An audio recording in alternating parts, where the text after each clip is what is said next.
Olá, eu sou a Aleca Rocha, atriz, e interpreto o seu caso virtual de relacionamento bizarro aqui. Peço desculpas pelo cenário, mas é que nós ainda estamos mudando e construindo tudo novo aqui para vocês. Será uma outra luz, mas foquem na história por enquanto. E a seguidora que empresta o nome para depoente da história de hoje é a Vânia. Idade: 28 anos. Esteticista. Primeiro, eu confesso que eu sou do job, mas quando eu tava com ele, nem do job ao vivo eu era do job online. E eu vou contar pra vocês como é que eu virei a mana do job, pra vocês entenderem que não foi uma coisa assim, eu quero fazer porque eu não tenho outro tipo de trabalho, porque minha vida tá horrível. Foi uma coisa forçada que depois eu não consegui sair. E pra sair eu tive que ficar um tempo, que foi o tempo que eu conheci ele. Pode estar bem confuso na cabeça de vocês, por isso eu vou ter que explicar do início que antes de conhecer o japonês, eu me dei mal com um chileno no Brasil mesmo. Eu fazia curso de teatro, curso de improviso, porque eu era muito tímida e eu queria ser da área de comunicação, não atriz, modelo, nada disso. Mas eu precisava saber me expressar para seguir em uma das profissões que eu tinha como sonho. Na maioria das profissões você tem que se comunicar muito com as pessoas e eu não abria minha boca. Eu era assim muito introvertida. E no curso eu fui liberando isso. E esse chileno, ele era um dos mais desejados entre os caras lá do curso de teatro. Não sei se vocês sabem, mas também não quero dizer que em todas as aulas são assim, mas no meu grupo era, né? Uma pegação sem fim. E esse chileno, ele era um baixinho, barrigudo, mas sabe aquele cara que só dele olhar e te responder, você já sabe que ele vai fazer aquilo bem?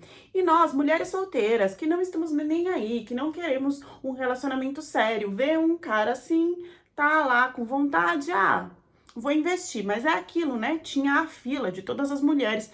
Gente, era um chileno que quando ele tirava o sapato para fazer os exercícios de corpo, a unha dele era aquelas unhas cranco, que passava do dedo do pé e quase que entortava de tão grande que ele não cortava. Mas sabe aquele homem que cheira a masculinidade, independente desse lado podre que alguns homens têm, que não são vaidosos, que são grossos e largados? Era o caso desse chileno. Então, ao mesmo tempo que a gente tinha assim, ele tinha aquela unha de gato, que é aquela unha fina que parece um ganchinho que nasce do lado da unha normal. Era uma coisa meio nojenta ao pé dele. Mas mesmo assim, sabe aquele cara que você sente que ele dá no pelo, que ele não tem frescura nenhuma, que ele vai com a boca em tudo? Ele passava essa imagem selvagem para as meninas do curso e a gente brigava mesmo, sabe, para fazer cena com ele. Tinha um momento que tinha que se fazer massagem, né, que era o momento de acordar o corpo, e tinha gente lá levando pro outro lado, e eu também tava, gente, e tava. Eu sei que eu me encantei porque comigo ele entrou em contato online, diferente do que com as outras que ele tentava alguma coisa ali na hora já da peça, do teatro. Eu me encantei achando que online ele estava falando só comigo. Só que em online ele tinha um grupinho, uma lista de grupo, que eu não sabia que isso existia, que quando eu não sei como é que faz isso, eu sei que eles cadastram lá o telefone das meninas que eles estão afim, no caso ele, aí coloca oi, bom dia. Aí todo dia, 10 horas da manhã, todas essas meninas vão receber um oi, bom dia dele, que é a mesma mensagem que ele tá mandando para várias, aquela que responder que for mais interessante para ele vai responder primeiro. E era isso que esse chileno fazia comigo, eu descobri. Basicamente, conversando com as meninas do curso, uma chegou em mim falando, nossa, e uma das meninas do curso falando comigo, porque ele tava num corre-corre, num sua-sua, lá no meio dos exercícios cênicos, e ela falou, nossa, mas ele é muito Bruno Mars, né? Aquele baixinho que tá vestido de falcão, mas que a gente sabe que tem um molho que a gente não entende de onde vem, mas a gente quer descobrir como é que é. E eu tô assim, do nada a menina começou a se abrir comigo e falar que tava assim com ele, eu tentando perguntar se era só por causa da questão do que ele fazia no teatro, que já era muito envolvente. Ela, não, comigo ele é diferente, ele tá me mandando bom dia todo dia. Aí eu, no WhatsApp? Aí no WhatsApp, falei, ai, tá mandando pra mim também. Já veio balde de água, né? Ela, sério? Me mostra. Aí mostrei, ela... Nossa, mas que estranho, porque é no mesmo horário que ele mandou pra mim. Nisso a gente começou a acompanhar, e aí eu mandava o print pra ela de quando ele tinha me mandado a mensagem, eu mandava o print pra ela de quando ele tinha me mandado a mensagem, ela mandava o print de quando ele tinha mandado, e a gente via que era assim, o mesmo, mas era, não tinha como ser um segundo a mais, um segundo a menos. Era uma coisa que tava na cara que era programada, porque eram as mesmas mensagens no mesmo minuto. E aí o ranço e o bode vieram. Mas o chileno era daqueles homens que eles não precisam pedir perdão, que você já tá perdoando em qualquer ação diferente que ele faça com você, porque você se derrete. Eu não sei se era de outra vida, eu não sei o que que era, a gente comigo era assim. Isso que ele me chamou pra sair, a gente foi no cinema, ele não veio pra cima nem nada, mas parecia que tinha sido mágica, que alguém tinha soprado no ouvidinho dele, que eu sabia da lista dele de transmissão com as mulheres. Porque depois daquele cinema que a gente, sim, depois se atracou, não foi até os finalmente, né? Na rua mesmo, debaixo de uma ponte, de um viaduto, eu acho, sei lá, alguma coisa assim. Porque ele não tinha carro, não tinha nada. Eu achei que ele fosse me chamar pra ir pra casa dele, mas não chamou. Aí ele me mandou, ele me mandou mensagem. Um print, assim, falando, olha, eu converso com todas elas, mas eu não sei, com você rolou alguma coisa diferente. E se você quiser dar continuidade nisso, eu largo todos os meus contatinhos por você. Eu acreditei. E eu dei continuidade. A continuidade foi simples. No outro dia eu tava na casa dele. Já, né, finalizando tudo. E aí começou um namoro que ele assumiu para as outras meninas. Ele não ficou querendo esconder, não, mas era uma coisa assim que era tudo dividido. Não tinha muita declaração, muito sentimento. Era uma coisa assim, a gente vai se ver, vai se pegar, estamos namorando, racha conta, você vai na minha casa, eu vou na sua casa. Não tinha uma curtição, nada muito ilusório, mágico. Eu achava aquilo bom, porque eu era uma pessoa que eu me iludia muito fácil com as coisas. Ele nunca me deu nenhum presente, ou falou que me amava, que gostava de mim. Era tudo muito frio, mas na hora carnal era muito quente. E em 6 meses ele me pediu em noivado, e depois disse que logo seria o casamento. E que antes do casamento ele queria fazer uma pré-lua de mel, que seria uma viagem que ele tinha programado. Quando ele começou a falar isso, eu procurei ver se não era 1º de abril, se sei lá, se tinha alguma câmera, se era pegadinha, porque ele nunca programava nada pra gente, a gente não saía nem pra ir no McDonald's. Creio que ele tava querendo fazer tudo isso por mim, e eu perguntando isso, ele me respondeu que era realmente isso. Ele viu que eu valia muito mais a pena, que eu era a mulher da vida dele e que ele não tava fazendo nada pra merecer isso, e que eu também não cobrava, e que ele, como queria casar comigo agora, ia começar a me tratar de uma forma diferente. Que eu merecia muito mais que aquilo e que ele tava disposto a trazer uma vibe diferente para nossa relação. E iria começar com essa viagem, que só depois ele me falou que era para Tailândia, tinha que resolver muitas coisas para ir para lá, né? E isso foi muito rápido, as coisas foram passando assim que eu não tive nem como pensar, eu só fui aceitando. Eu lembro que o grupo de teatro, todo mundo me invejava, me olhava com o olho torto, porque ele era o desejo da maioria das mulheres ali. E ele parou, né, de passar o rodo lá quando começou o nosso namoro. Eu não fui chifruda, não. E nessa preparação toda, ele me mostrou, sim, tudo que estava pago, comprovante. Só que, assim, a maioria das coisas eram tudo feitas no Excel, de uma forma totalmente falsa, que como eu olhava, assim, por cima, eu chegava a nem ler, pra ser bem sincera pra vocês. De tão ansiosa e, sei lá, eu confiava nele. E era tudo fake, tudo fake. Fui com ele pra Tailândia desse jeito. Lá eu descobri que, na verdade, porque assim, o pai dele também era chileno, a família toda morava no Brasil, numa casa que também eles tinham uma Xerox, né, que era do que eles viviam. Tanto que foi dessa forma também que eu consegui o WhatsApp dele. Eu fui imprimir uns textos de umas cenas que a gente ia fazer, e no meio desses textos ele tinha colocado lá o número do WhatsApp dele pra gente conversar. Então essa Xerox era também meio que falsa, porque servia para uma outra coisa, porque na verdade ele Draw, né? E aí eu só descobri isso lá na Tailândia, que foi que ele firmou. Olha, na verdade, eu faço isso, eu distribuo essas substâncias, né? A minha família é muito famosa aqui e no Brasil também, e não tem muito como você sair desse ciclo. E agora você não vai me ajudar com isso, na verdade. Você vai fazer programa aqui na Tailândia, o dinheiro vai ficar todo comigo, e é isso. Eu me desesperei, mas assim, gente, não tinha como eu sair de lá, tá? E eles eram muito malvados, tinha arma, tinha faca, tinha tudo.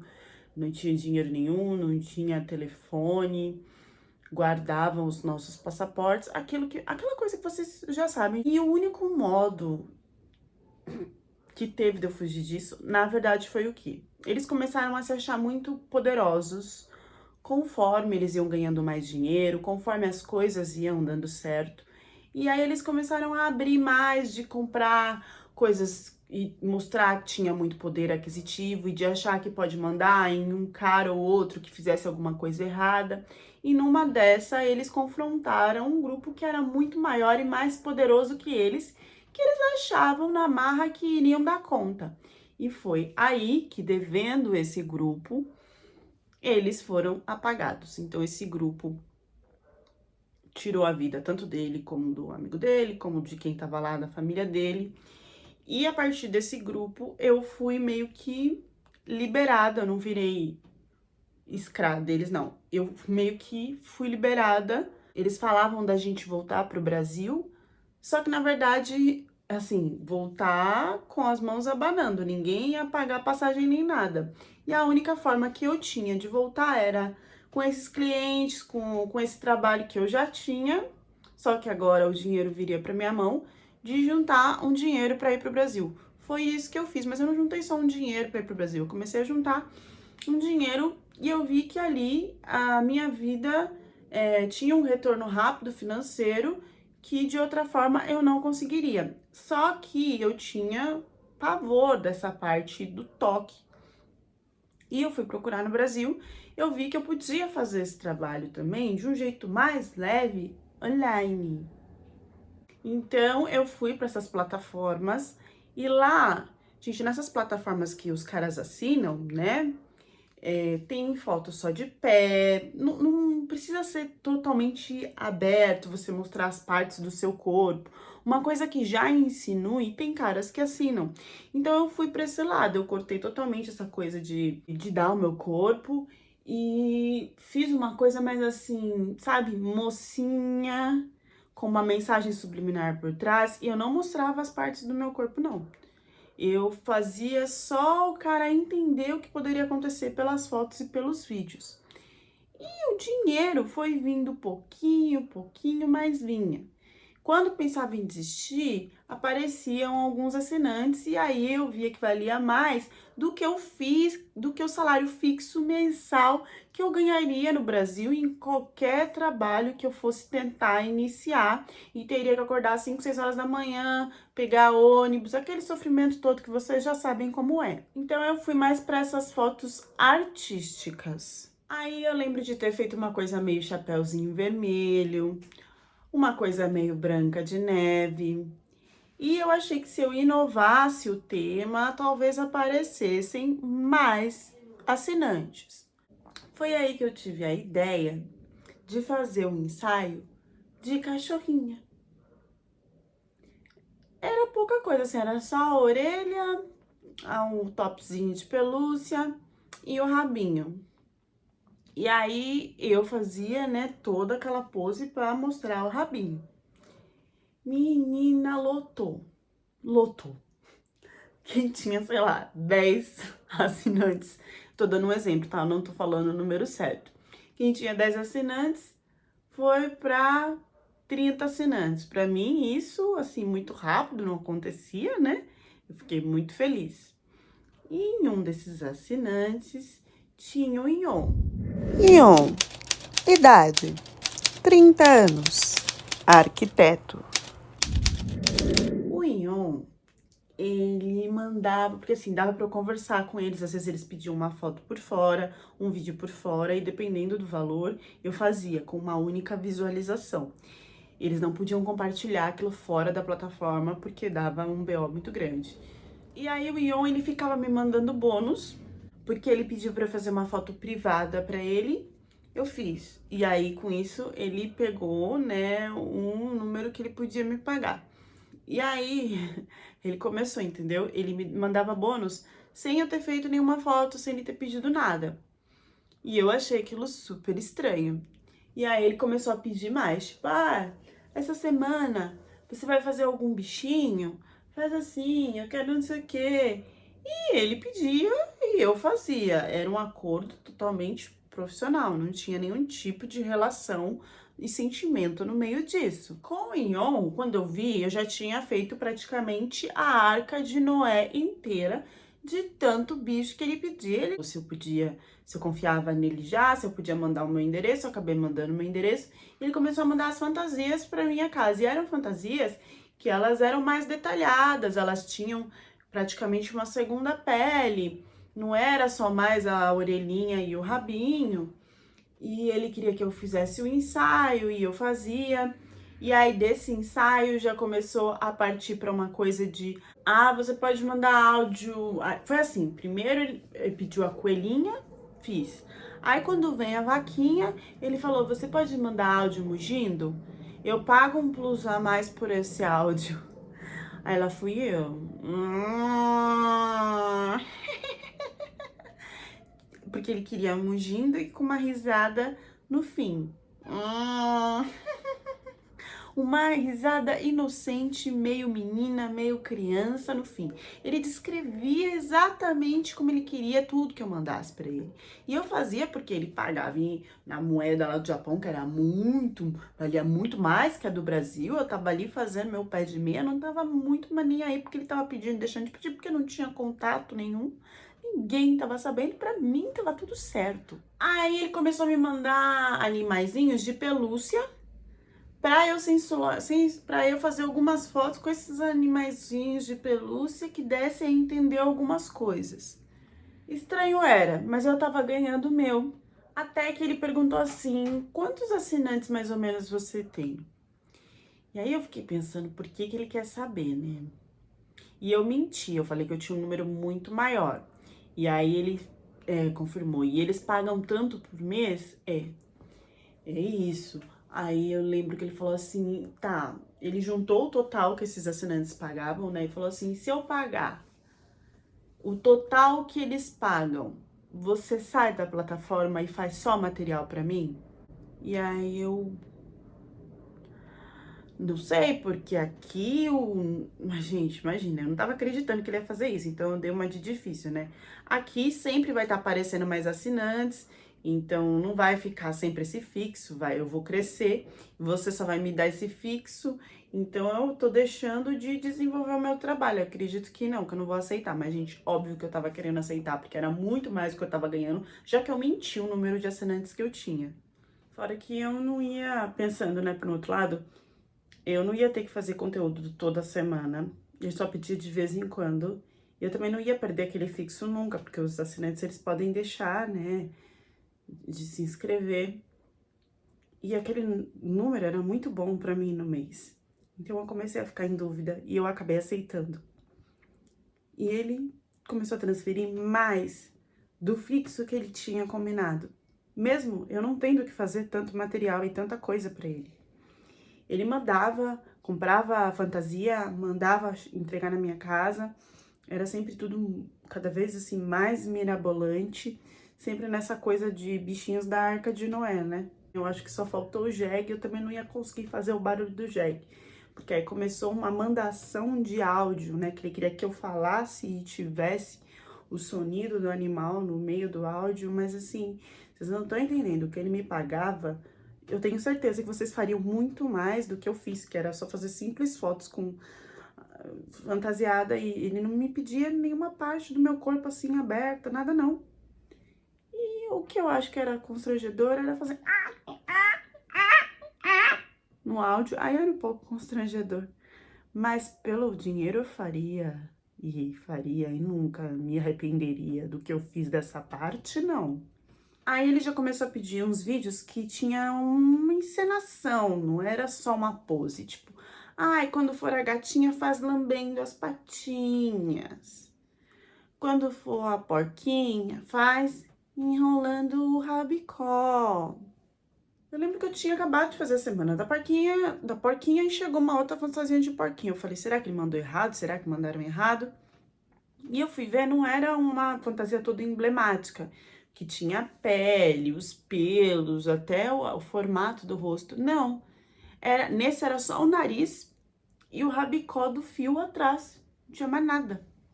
Falei, ué, veio faltando pela metade. E eu falei, olha, só chegou isso da fantasia, eu não sei se eu vou conseguir fotografar pra você desse jeito. E aí ele fica tranquilo, não precisa fotografar e nem fazer nada com essa fantasia, é só guardar até o momento que eu te mandar uma mensagem. Eu falei, ué, mas que mensagem que você vai mandar? Eu preciso estar atenta pra saber, porque talvez eu nem tenha como fazer na hora, né? Você fica me exigindo umas coisas aí que eu preciso programar antes. E ele falou, não, fica tranquila que eu tô indo pro Brasil e essa fantasia você vai usar ao vivo comigo. Nossa, me gelou, né? Porque aí me lembrou do trauma e eu não queria fazer nada ao vivo pra ganhar nada com ninguém, né? E eu falei pra ele, olha, não, ao vivo eu não faço, eu posso te indicar uma outra pessoa, mas ao vivo eu não vou aceitar. E ele começou a atacar e tanto, e tanto, e tanto. E eu, não, gente, meu trauma vinha na frente. Eu só falava não. Até que ele virou e falou assim, mas calma, eu já te testei bastante e já deu pra entender que é realmente com você que eu quero ficar. E eu tô indo aí pro Brasil pra você usar essa fantasia se você quiser ou não, mas com a certeza de que você irá voltar comigo porque eu quero você como esposa. Com a certeza de que você vai voltar comigo porque eu tô apaixonado por você e eu quero ficar junto com você. Gente, eu não acreditei, achei que era alguma pegadinha. Eu não sei, pensei tanta coisa, ou ele tava cansado e queria dar um sumiço, e como, né, eu falei que se eu não tivesse seguidores, então eu ia perder o meu fixo, sei lá o que eu tava pensando. Mas jamais que ele viria ao Brasil. Só que eu esqueci que ele tinha meu endereço, né? E dentro de poucos dias ele não só apareceu na porta da minha casa, como apareceu num carrão que levantava assim as portas, parecia uma asa. Eu olhei, eu falei, ele veio. E eu recebi ele, e eu deixei rolar, e não me apareceu nem bloqueio, nem trauma, nem gatilho, nem nada. Tudo fluiu com desejos de um homem normal, de uma mulher, uma relação totalmente tranquila. E a partir daí ele falou, olha, eu só volto pro Japão com você. E eu falei, eu não vou, não é assim, né? Tudo bem que a gente se envolveu aqui, mas tem muita coisa ainda pra pesquisar, pra ver se vai dar certo. Não, eu só volto com você. Cada vez que eu negava, gente, e tava perto dele voltar, ele desmarcava a passagem e tinha um prejuízo. E falava que não, que ele só iria voltar comigo. Eu fui ficando sem graça e falei que então eu iria pra testar como que seria a vida lá. E ele falando que não, que eu tinha que prometer que eu ia pra ficar. Depois de muita insistência, eu fui. Isso durou mais de um mês de insistência. Eu perdi um número de vezes na minha cabeça de que ele cancelou essa passagem. Eu não tenho noção do prejuízo que foi isso pra ele. E ele não tava nem se importando com isso. Eu fui pro Japão. E foi tudo tranquilo durante um mês, por aí. A ponto de eu entender que era aquilo mesmo. E que eu tava desconfiada, sei lá do que. E a minha vida ia mudar pra muito melhor. Eu não ia precisar fazer aquelas coisas que eu fazia. E ele era o primeiro homem que eu tinha conseguido me entregar, porque eu tinha trauma mesmo, né, por tudo aquilo que eu tinha vivido. E eu resolvi casar do nada. E ele tava tanto falando em casar. E nessa época tinha uma mulher que ela cuidava lá da casa. Depois que a gente casou, ele mandou a mulher, disse que eu que ia cuidar. Até aí tudo bem. Só que em uma dessas faxinas que eu tava fazendo, eu achei... eu não conseguia distinguir o que era, porque tava num saco que eu não conseguia abrir. Parecia que não tinha zíper, era um negócio estranho. Meio que a vácuo, mas eu via que era pelos e pelos e pelos e pelos. Eu falei, será que esse homem acaba com vida de animal? Nossa, me subiu assim um alerta, eu não conseguia descobrir o que era, não conseguia abrir, eu tentei achar uma tesoura, alguma coisa, eu não conseguia entender o que que era aquilo. Deixei de canto. Sabe quando você esquece daquilo? Eu esqueci totalmente de perguntar pra ele, e passou um tempo. Eu juro pra vocês não vão acreditar que em uma das nossas comidas, do nada ele tava falando, porque o horário do trabalho não sei o quê. Soltou um. Eu vou pedir de coração para que vocês curtam o vídeo e cliquem no hypar. O canal deu uma caidinha de novo e eu vi uma diminuição de vídeo, de curtidas, de hypar.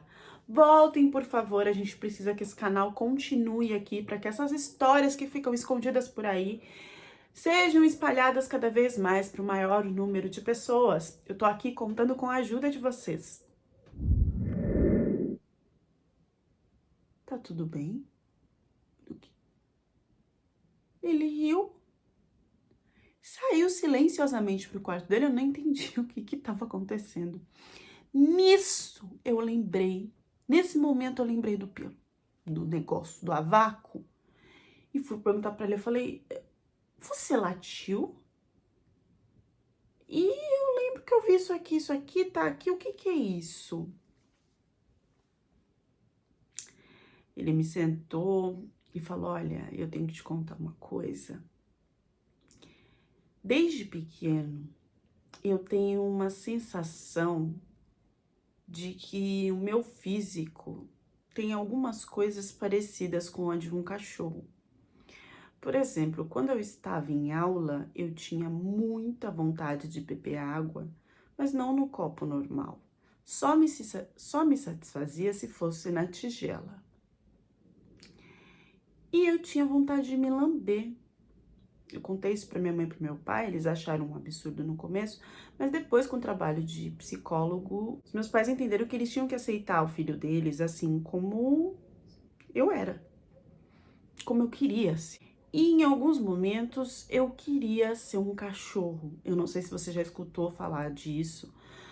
Não é o tempo inteiro, eu tenho meu trabalho, eu tenho tudo certo, você tá vendo aqui, a nossa vida é normal já por alguns meses, mas às vezes eu sinto a necessidade de viver como um cachorro por algum tempo. Eu acho que pode ser muito absurdo pra você, eu sinto muita vergonha disso, só os meus pais sabem, e é por isso que eu não te contei nada, porque eu sabia que você não ia aceitar. Eu sabia que você não ia aceitar ficar com uma pessoa assim, mas eu sabia que se você convivesse comigo, você ia ver isso como um desejo normal, com o tempo, sabendo a pessoa boa que eu era. Gente, foi do nada assim que ele me contou isso, eu achei aquilo um absurdo, eu não acharia normal, eu sairia correndo, mas por tudo que a gente já tinha vivido, tudo que ele tinha transformado em mim, até na parte de se relacionar com o homem, como ele cuidou de mim, como ele me ajudou, então, eu fiz aquela somatória de tudo, que eu meio que falei, vamos ver como é que é isso. Vamos ver como é que é isso. E aí ele abriu lá de um jeito a vácuo, que só ele sabia abrir. E era uma fantasia de cachorro que era espelhada na fantasia de um outro influencer, que na verdade já se apresentava como cachorro, tem o nome de Toko, lá no Japão mesmo. E o cara pagou, acho que 68 mil, 100 mil reais em uma fantasia onde ele entra dentro, mas é um cachorro próprio, é como se fosse um robô mesmo. E ele seguia esse cara e me mostrou, e a fantasia dele chegava muito parecida nisso. Ele entrava dentro e era um cachorro, ele tinha que andar de quatro. Óbvio, não era igual, assim, não era perfeita, né? Igual o youtuber que ele me mandou. Esse youtuber Toco, ele só se aparece como cachorro, a gente não sabe a identidade do cara. Pra conversar com a gente, ele tem um suporte com umas plaquinhas escrito em japonês e inglês. E ele vai passando, vai empurrando com a pata e vai aparecendo tudo que ele quer conversar. É bizarro. E aí, eu tive que ver ele vestido um dia de cachorro. E aquilo foi bizarro. Só que não ficou naquilo. Ele começou a aumentar a vivência. E ele começou a pirar mesmo o cabeção. A um ponto de uma hora ele tá fazendo o número 2 no chão para eu limpar. ao ponto dele falar mais au do que palavras normais do idioma pra gente conversar.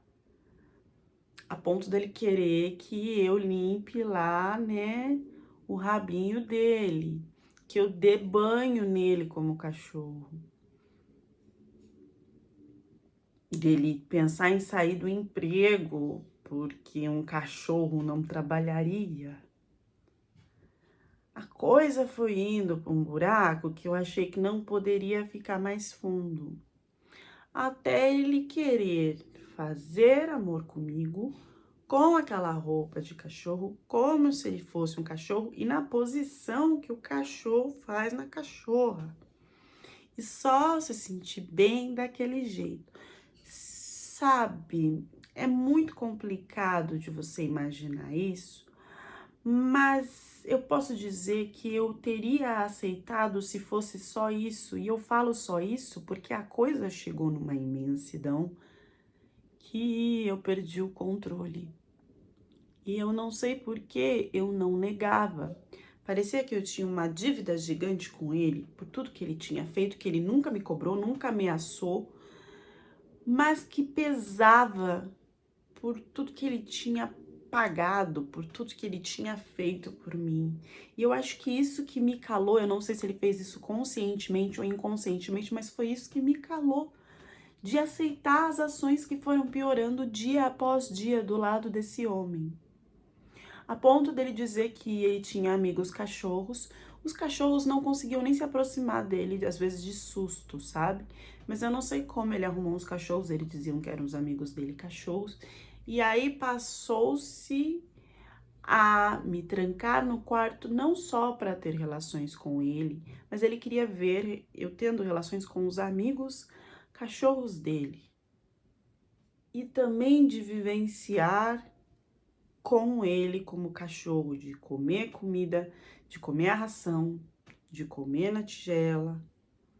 Mas o pior de tudo mesmo é ter relações com o bicho, dele forçar isso. Estava numa cidade muito afastada no Japão, eu não tinha contato com ninguém. Eu não sei por que eu cheguei nisso. De morder, de arrancar, de tão forte que era a mordida dele, não só dele, como depois dos cachorros que ele adestrava assim e que ele pedia para me atacar. E eu não sei que modo que ele fazia, se ele puxava a carne dos bichos, que era que esses cachorros, eles chegavam a rosnar para mim. Então eu não tinha, era como eu tava cercada, era como se eu tivesse cercada. E eu não conseguia sair daquilo. E aí vocês vão pensar, né? Como é que você saiu disso? Foi a polícia? Pediu socorro pro vizinho? Acabou com a vida desse homem? A minha vontade à noite era atacar martelada, de martelar ele com qualquer pedaço de madeira que eu encontrasse. Eu sei que eu pensei tanto, eu surtei tanto, a minha cabeça acho que saía fumaça de tanto que eu forçava para entender o que eu ia fazer ali, como que eu ia sair dali, porque no começo eu tava aceitando, mas depois eu vi o quão doido era. Só lembrei, gente, que eu tinha uns remédios tranquilizantes que eu usava para dormir no começo de trauma que eu tinha vivido, né? E quando me veio o estalo desses remédios, como ele comia uns bolinhos, como se fossem uns bolinhos de carne também, ração, eu pensei que se eu enfiasse ali e ele apagasse, seria a única forma de eu fugir da situação.